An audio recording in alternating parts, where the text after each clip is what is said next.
Bax, Legio F1 çeşidimizdir. Qax rayonunda əkilən Legio F1 çeşidimiz. Bu günləri deməli 11 avqust 2026-cı il. Bir dənəsini kəsək ya Allah. Baxaq iç rənginə.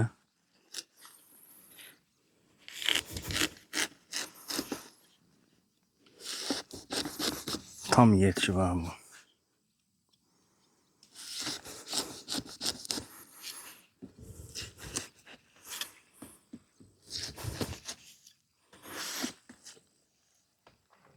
Ay maşallah. Gəbə.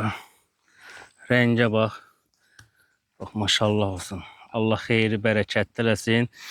Xeyirli olsun. Legio F1 çeşidi.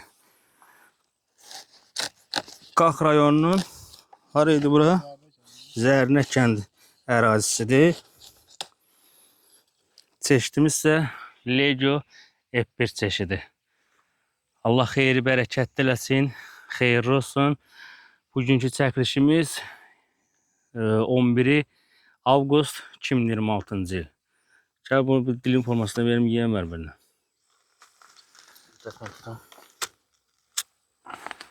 Sen sakın ama. Al.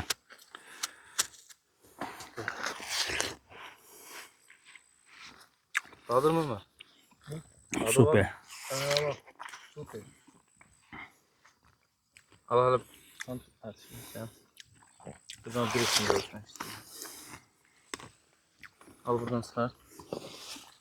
Gel bir iki minutuna bakalım.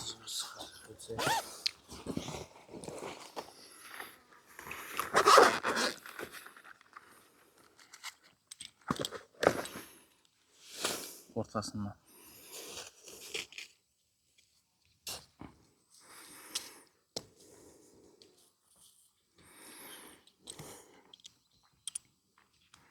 Bakalım. 13'te. Al.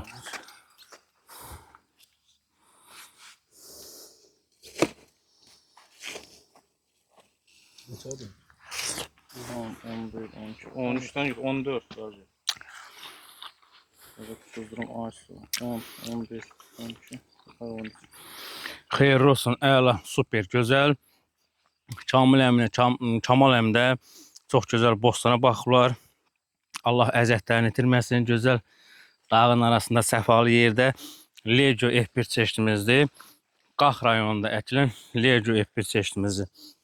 Qarpızının da bax, iç rəngi maşallah olsun. Əla, xeyri bərəkətli olsun. Allah xeyir versin. Maşallah olsun.